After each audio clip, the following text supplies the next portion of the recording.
ഞാൻ ആകെ പറയാനുള്ളതുള്ളൂ, കടം ഉണ്ടെന്ന് പറഞ്ഞിട്ട് ആത്മാർത്ഥമായിട്ട് അതിൽ നിന്ന് തിരിച്ചു വരാൻ താല്പര്യമുണ്ടെങ്കിൽ ആ കോഴ്സിൽ പറഞ്ഞിട്ടുള്ള കാര്യങ്ങളൊക്കെ ഒന്ന് ചെയ്തു നോക്ക്. എന്നിട്ട് അത് ചെയ്തിട്ട് ചെയ്തു എന്ന് പറഞ്ഞിട്ടൊന്നും നടക്കാനില്ല. അത് നിങ്ങൾ പ്രാക്ടിക്കലി ചെയ്യാൻ തുടങ്ങിക്കഴിഞ്ഞാൽ ഒരു 3 വർഷത്തിനുള്ളിൽ ചെറിയ കടങ്ങളുണ്ടെങ്കിൽ അതിൽ നിന്ന് തിരിച്ചു വരാൻ പറ്റും. ഇനി വലിയ കടമുണ്ടെങ്കിൽ നിങ്ങൾക്കൊരു കൺട്രോൾ കിട്ടും. ഞാൻ കമ്മിങ് ഔട്ട് ഓഫ് കടം എന്നുള്ളതിനെ കുറിച്ച്. അപ്പോൾ ഇന്ന് കഴിഞ്ഞ ദിവസം ശനിയാഴ്ച ഞാൻ വർക്ക്ഷോപ്പ് എടുത്തിരുന്നു. അപ്പോൾ ഒരാൾ തിരുവനന്തപുരത്ത് നിന്ന് ഒരാൾ വന്നിരുന്നു. അപ്പം നമ്മുടെ ക്ലയൻറ്റുമാണ്. അപ്പോൾ ആളെന്നോട് കുറച്ച് കടത്തിൻ്റെ കാര്യമൊക്കെ പറഞ്ഞു. എല്ലാവരും പുള്ളി എടുത്തേക്കണ കടങ്ങൾ ഓൺലൈനിൽ നിന്ന് എടുത്ത കടങ്ങളാണ്. 20% മുകളിൽ ഇൻട്രസ്റ്റ് കൊടുക്കുന്നുണ്ട്. അപ്പോൾ ഞാൻ കുറച്ച് നോക്കിയപ്പോൾ ഞാൻ അങ്ങോട്ടും ഇങ്ങോട്ടും ഒന്നും മാനേജ് ചെയ്യാൻ പറഞ്ഞു. എനിക്ക് തോന്നുന്നു, ഞാൻ പുള്ളിനോട് എനിക്ക് എൻ്റെ ഒരു ബലമായ സംശയമാണെങ്കിൽ 1.5 വർഷത്തിനുള്ളിൽ ഇവിടെ കടം കിട്ടും. ആ പറഞ്ഞത് ചെയ്യണമെന്നുണ്ടെങ്കിൽ അയാൾ ചെയ്യാനും ചാൻസ് ഉണ്ട്. കാരണം അങ്ങനെ നമ്മുടെ ക്ലയൻറ്റുമാണ്. അപ്പോൾ ഈ പറഞ്ഞത് നമുക്ക് ഇനിയും നമ്മുടെ ടീമിനായിട്ട് കോൺടാക്ട് ചെയ്തിട്ട് അത് ചെയ്തെടുക്കാൻ പറ്റും. അപ്പോൾ ആ പസിലൊന്ന് കറക്റ്റ് ആക്കി കഴിഞ്ഞ് കഴിഞ്ഞാൽ നമുക്കിത് ചെയ്തെടുക്കാമെന്നുള്ളൂ ഈ പറഞ്ഞ കാര്യങ്ങൾ. അപ്പോൾ നമ്മൾ ഏറ്റവും വലിയ പ്രശ്നം വെച്ചാൽ കടമുണ്ടെങ്കിൽ നിങ്ങൾക്ക് ആ കടത്തിനെ ഫേസ് ചെയ്യാൻ ധൈര്യമുണ്ടോ? ആ കട എത്ര വലുതാണെന്ന് ഫേസ് ചെയ്യാൻ ധൈര്യമുണ്ട്. ഇത് കുറേ സ്ഥലത്ത് കടം കൊടുക്കാനെന്ന് പറഞ്ഞിട്ട് കാര്യമൊന്നുമില്ല. അവിടെ നിന്ന് കൊടുത്ത് പൈസ റോൾ ചെയ്തിട്ടൊന്നും കാര്യമൊന്നുമില്ല. ചില ആൾക്കാരൊരു പ്രത്യേകത വെച്ചാൽ നമ്മൾ പറയില്ലേ, ഫുട്ബോൾ കളിക്കാൻ ഇറങ്ങുന്ന ടൈമിൽ നമുക്ക് എത്ര ഡിഫൻസ് ഉണ്ടെങ്കിലും ബോൾ അങ്ങോട്ട് കിട്ടി കഴിഞ്ഞാൽ നമുക്ക് ടാക്കിൾ ചെയ്ത് പോകാനുള്ള ഒരു ധൈര്യമുണ്ട്. അതാണ് ഒരു പ്ലെയറുടെ കഴിവെന്ന് പറഞ്ഞു കഴിഞ്ഞാൽ. നിങ്ങൾ ആ പ്ലെയർ എന്നായി അന്ന് കടം മാറില്ല. കാരണം എന്ത് കടവും എനിക്ക് അങ്ങോട്ട് ഇങ്ങോട്ട് റോൾ ചെയ്ത് ചെയ്യാനുള്ള കഴിവുണ്ടെന്നൊരു തോന്നിയോ അന്ന് നിങ്ങൾ കടത്തിൽ നിന്ന് മാറില്ല. കാരണം നിങ്ങൾ വലിയ ആളായി. പിന്നെ നിങ്ങളുടെ കടം ഇങ്ങനെ കടത്തിന് നിങ്ങൾ ഇഷ്ടപ്പെടും, കടം നിങ്ങളെ വിട്ടുപോയില്ല. അതിന് പകരം എനിക്ക് ആ കഴിവില്ല എന്നൊന്നൊരു വിശ്വസിച്ച് നോക്കിയേ, അപ്പോൾ പേടിയാവും.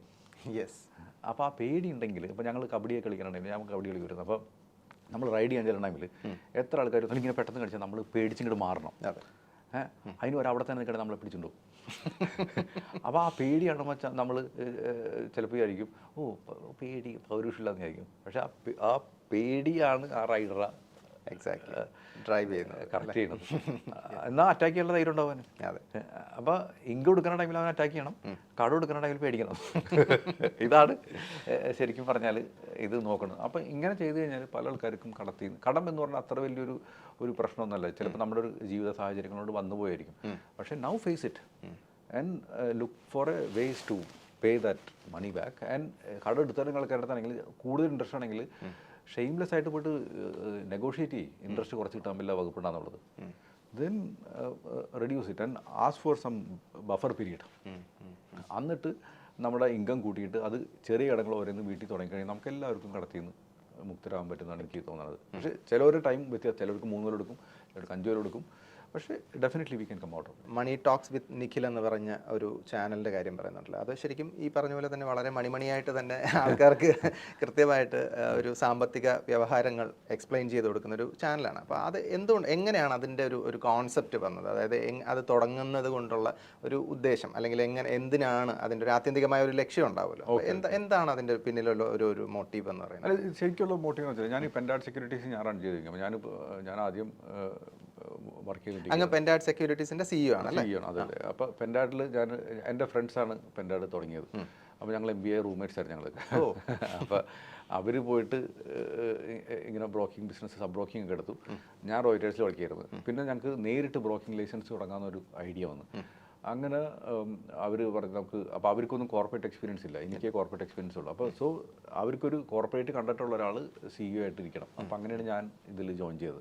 റോയിറ്റേഴ്സിൽ എത്ര റോയിറ്റേഴ്സിൽ 9 വർഷം. അവിടെ നിന്ന് ഞാൻ ഇങ്ങോട്ട് വന്ന്, അപ്പോൾ അവിടെ ഉള്ളത് ശരിക്കും പറഞ്ഞാൽ ഞങ്ങൾ സ്റ്റോക്ക് മാർക്കറ്റിൽ ഇൻഫോർമേഷൻ മാത്രം സൂക്ഷിക്കുന്ന കമ്പനിയാണ്. അവിടെ ഞങ്ങൾ ഒരാളുടെ പൈസ ഇൻവെസ്റ്റ് ചെയ്തിട്ടില്ല. പൊതുവെ ചാനൽ ഇൻഡസ്ട്രി ആയിട്ടാണ് റോയിറ്റേഴ്സ് അസോസിയേറ്റ് ചെയ്ത് പൊതുവെ അറിയപ്പെടുന്നത്. അപ്പോൾ ഞങ്ങൾ അവിടെ ചെയ്യണത് ചാനലിനും അല്ലെങ്കിൽ ഇൻവെസ്റ്റ്മെന്റ് ബാങ്കേഴ്സിനുള്ള ഇൻഫോർമേഷൻ കൊടുക്കാന്നുള്ളത് നമ്മുടെ പണി. ഈവൻ ഗൂഗിളിന് വരെ എല്ലാവർക്കും ഗൂഗിളിന് അവർക്കൊക്കെ ഇവരെ ബാക്കിൽ നിന്ന് നിൽക്കണ്ട. ഇപ്പോൾ ശരിക്കും പറഞ്ഞാൽ ഇപ്പോൾ നിങ്ങളിപ്പോൾ പറഞ്ഞ എല്ലാ മ്യൂച്വൽ ഫണ്ട് കമ്പനികൾക്കൊക്കെ അല്ലെങ്കിൽ ന്യൂസ് ചാനലിലൊക്കെ മറ്റേ ചാർട്ടുകളൊക്കെ ഉണ്ടാവും, അതൊക്കെ ഞാൻ കണ്ടായിരിക്കും, സ്റ്റാറ്റിസ്റ്റിക്സ്. അപ്പോൾ നിങ്ങൾ ചിലപ്പോൾ ബ്ലൂംബർഗ് നടി കാണുന്നുണ്ടാവും, പിന്നെ തോമസൺ റോയിറ്റേഴ്സിന് ഇപ്പോൾ കാണുന്നുണ്ടാവും. അപ്പോൾ ഏതാണോ വെൻഡർ അവരെ വാങ്ങണത്, അപ്പോൾ അതുണ്ടാവും. പിന്നെ ഈ പറഞ്ഞ എല്ലാ മാർക്കറ്റ് ഇൻഫോ. അപ്പോൾ ഇതാണ് നമ്മൾ ചെയ്തത്. അങ്ങനെയാണ് ഞാൻ ഇങ്ങനെ റോയിറ്റേഴ്സ് നിങ്ങൾ വിട്ടിട്ട് ഇവിടെ വന്നപ്പോഴാണ് ശരിക്കും മനസ്സിലായത് ആ ഇൻഫോർമേഷൻ വെച്ചിട്ട് എന്താ ചെയ്യണം എന്നുള്ളത്. അപ്പോൾ ഞങ്ങൾ ആദ്യം വന്നപ്പോൾ ഞങ്ങളുടെയൊക്കെ പരിചയത്തിലുള്ള ക്ലയൻസിനെ മാത്രം നമ്മൾ മാനേജ് ചെയ്തിട്ടുണ്ടെങ്കിൽ, പിന്നെയാണ് എൻ്റെ അച്ഛൻ്റെയൊക്കെ ഒരു അച്ചരല്ല ഏഷ്യായിട്ടാണ്. അപ്പോൾ അതിൻ്റെ ഒരു എക്സ്പീരിയൻസിൽ ഞാൻ പേഴ്സണൽ ഫിനാൻസ് ക്ലയൻസിന് കൊടുക്കാമെന്ന് വെച്ചത്. പിന്നെ എൻ്റെ ഒരു ആഗ്രഹം വരുന്നത് ഓപ്പൺ മാർക്കറ്റിൽ നിന്ന് ക്ലയൻറ്റ് വരും. നമ്മുടെ പരിചയക്കാരല്ല, നമ്മളെ യാതൊരു പരിചയമില്ലാത്ത ആൾക്കാർ നമ്മളുടെ അടുത്ത് ക്ലയൻറ്റ് വരുന്നുള്ളൂ. അപ്പോൾ ഞാനിങ്ങനെ പല സ്ഥലത്തും ബ്രാഞ്ചൊക്കെ തുടങ്ങി.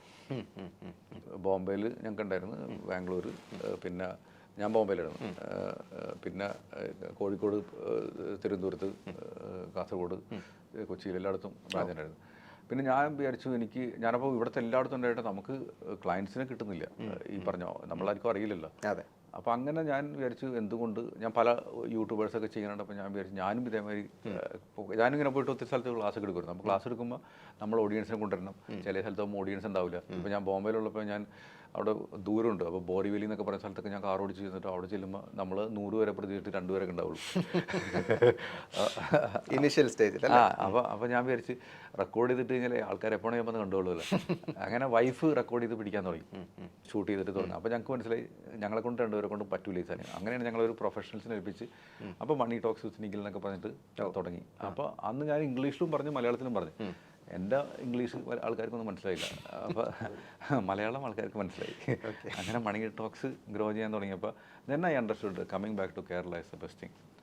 അങ്ങനെയാണ് ഞാൻ ബോംബെയിൽ നിന്ന് വിട്ടിട്ട് കേരളയിലേക്ക് വന്നത്.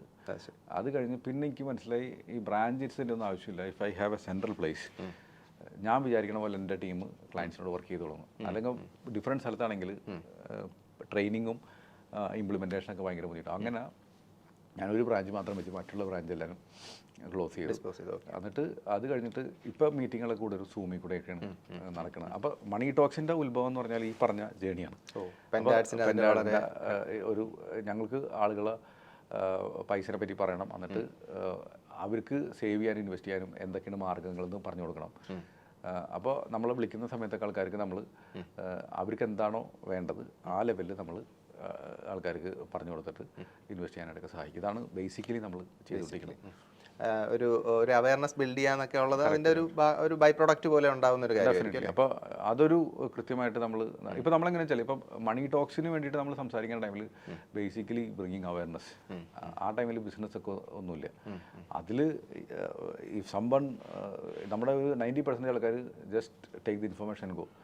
ഈ 10% ആൾക്കാരാണ് ശരിക്കും പറഞ്ഞാൽ ഓക്കെ എന്തുകൊണ്ട് ഇയാളെ ഏൽപ്പിച്ചു വിടാന്ന് സീരിയസ്ലി അതിലേക്ക് ഇതാവുന്ന അല്ലേ കണക്ട് ആവുന്ന. ചില ആൾക്കാർക്ക് നമ്മുടെ ആ ബേസിക് ഇൻഫർമേഷൻ കിട്ടി ചിലപ്പോൾ സ്വന്തമായിട്ട് ചെയ്യാനുള്ള കഴിവുണ്ടാവും. So let them be. ഇപ്പോൾ ഇതിലൊരു കാര്യമുണ്ടല്ലോ, നമുക്ക് നോളജ് ഉണ്ടാവണം, നമുക്ക് സമയം ഉണ്ടാവണം, പിന്നെ നമുക്ക് ചെയ്യാനുള്ള റിയൽ ഇൻട്രസ്റ്റ് ഉണ്ടാവണം. ഇതിലേതെങ്കിലും ഒന്നും ഇല്ലാന്നുണ്ടെങ്കിൽ പറ്റില്ല. ചില ആൾക്കാർക്ക് നോളജ് ഉണ്ടാവും, ഇൻട്രസ്റ്റ് ഉണ്ടാവും, സമയം ഉണ്ടാവില്ല. ചില ആൾക്ക് സമയം ഉണ്ടാവും, ഇൻട്രസ്റ്റ് ഉണ്ടാവും, നോളജ് ഉണ്ടാവില്ല. അതെ. ഈ നോളജ് എന്ന് ഉദ്ദേശിക്കുന്നത് വെച്ചാൽ വെറുതെ ഉള്ള അറിവ് മാത്രമല്ല, അതിനുള്ള കറക്റ്റ് ടെമ്പറമെൻ്റ് ഉണ്ടെന്നുള്ളത്. നമുക്ക് ആ ഫിയറിനെയും ഗ്രീഡിനെയും കൺട്രോൾ ചെയ്യാനുള്ള കഴിവുണ്ടെന്നുള്ളത്. ഇതും കൂടി നോക്കിയാലേ നമുക്ക് പറ്റത്തുള്ളൂ. എക്സാക്ട്ലി. അപ്പോൾ ഈ ഒരുപാട് കോൾസ് ഒക്കെ ഉണ്ടാവുമല്ലോ, വരാറുണ്ടാവുമല്ലോ. അപ്പോൾ അവർ ഒരു പേഴ്സണൽ അഡ്വൈസ് പോലെയൊക്കെ അങ്ങനെ കൺസൾട്ട് ചെയ്യാറുണ്ടോ? അത് ഇപ്പോൾ ഞങ്ങൾക്കൊരു ടീം ഓഫ് ആൾക്കാരുണ്ട്. അപ്പോൾ അവരുടെ അടുത്ത് ഒരു 1 hour മീറ്റിംഗ് ഒക്കെ എടുത്തിട്ട് സംസാരിക്കാൻ പറ്റും. അവരുടെ ഓരോ ക്ലയൻസിൻ്റെയും ഫിനാൻഷ്യൽസ് ഒക്കെ പറഞ്ഞിട്ട് അതിന് മാച്ച് ചെയ്യുന്ന രീതിയിൽ എന്താണെന്നൊക്കെ ചെയ്തു കൊടുക്കാനായിട്ടൊക്കെ നമുക്ക് പറഞ്ഞു കൊടുക്കാം. അത്തരം കൗൺസിലിംഗ് സെഷൻസ് ഒക്കെ ഉണ്ടാവും. ഒരു ജസ്റ്റ് ഒരു 1 hour മീറ്റിംഗ്. അത് വളരെ നല്ലതാണെന്ന് തോന്നുന്നു അല്ലേ? പലർക്കും അത് അവരുടെ ഒരു ലൈഫ് മാനേജ് ചെയ്യാനായിട്ട് ഇത്തരം ഒരു അഡ്വൈസ് അല്ലെങ്കിൽ ഇത്തരം ഒരു ഈ പറഞ്ഞ നോളജബിൾ പേഴ്സൺ ആയിട്ടുള്ള ഒരാളുടെ അഡ്വൈസ്. അത് ശരിക്കും പറഞ്ഞാൽ ഇപ്പോൾ ഞങ്ങൾ ഈ അഡ്വൈസ് ചെയ്തിട്ട് ചിലപ്പോൾ ചിലർ അത് കഴിഞ്ഞാൽ നമ്മളോട് തന്നെ ഇൻവെസ്റ്റ് ചെയ്തോളാം പറയും. അപ്പോൾ അങ്ങനെയാണെങ്കിൽ അതൊരു ലോങ് ടൈം റിലേഷൻഷിപ്പായിട്ട് പോകും. ചിലപ്പോൾ ത്രൂ ഔട്ട് ലൈഫ് ആ റിലേഷൻഷിപ്പ് നമുക്ക് തന്നെ അത് ഹാൻഡിൽ ചെയ്യാൻ പറ്റും. അതാണ് കുറച്ചുകൂടി നല്ലത്. കാരണം നമ്മുടെ ഉദ്ദേശിച്ച ആ മീറ്റിംഗിൽ അവസാനിപ്പിക്കാനല്ല നമ്മൾ ഉദ്ദേശിക്കുന്നത്. ആ മീറ്റിംഗ് കഴിഞ്ഞിട്ട് ചിലപ്പോൾ ഒന്നും സംഭവിക്കാനില്ല. കാരണം ഈ മീറ്റിംഗ് നമ്മൾ ഇപ്പം ഞങ്ങൾ ഈ പറഞ്ഞ എല്ലാവർക്കും അറിയണ കാര്യങ്ങളാണ്. നമ്മൾ പറഞ്ഞ കാര്യം വെച്ചാൽ മന്ത്ലി കിട്ടുന്ന ശമ്പളത്തിൻ്റെ ഇത്ര ശതമാനം മാറ്റി വയ്ക്കുമെന്ന് പറഞ്ഞു. അതാർക്കും അറിയാത്തത്. പക്ഷെ അത് continuously are you doing it? അവിടെയാണ് ഈ റിവ്യൂസിൻ്റെയും റെഗുലർ റിലേഷൻഷിപ്പിൻ്റെ ആവശ്യം വരുന്നത്.